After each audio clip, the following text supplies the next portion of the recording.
ప్రభాస్ గారు ఇప్పుడు కొత్తగా యాక్ట్ చేస్తున్న మూవీ ఫౌజీ. అయితే ప్రభాస్ గారు ఈ ఫౌజీ మూవీకి ముందు లాస్ట్ యాక్ట్ చేసిన మూవీ కల్కి. అయితే ఈ కల్కి మూవీ ఈ మధ్య రిలీజ్ అయింది. అయితే ప్రభాస్ గారు కల్కి మూవీ రిలీజ్ తర్వాత కాస్త టైం గ్యాప్ తీసుకొని ఇప్పుడు మళ్ళీ ఈ ఫౌజీ మూవీలో యాక్ట్ చేస్తున్నారు ప్రభాస్ గారు. చూడాలి ప్రభాస్ గారికి ఈ ఫౌజీ మూవీతో కూడా ఒక మంచి హిట్ తనకి వస్తుందా లేదా అనేది మనం ఈ ఫౌజీ మూవీ రిలీజ్ అయ్యాక చూడాలి. అయితే ఫౌజీ మూవీలో హీరోయిన్ గా యాక్ట్ చేస్తున్నారు ఇమాన్ ఇస్మాయిల్ గారు.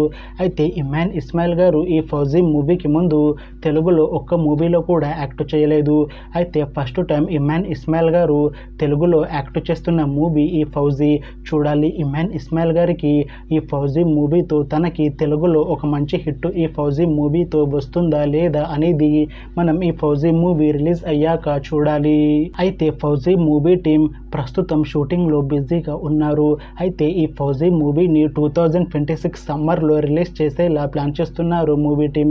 చూడాలి ఫౌజీ మూవీ రిలీజ్ అయ్యాక మంచి హిట్ అవుతుందా లేదా అనేది మనం ఈ ఫౌజీ మూవీ రిలీజ్ అయ్యాక చూడాలి. Thanks for watching this video friends. మీకు ఈ వీడియో నచ్చితే ఈ వీడియోని లైక్ చేయండి. ఇంకా ఇలాంటి మూవీ అప్డేట్స్ కోసం ఈ ఛానల్ని సబ్స్క్రైబ్ చేసుకోండి.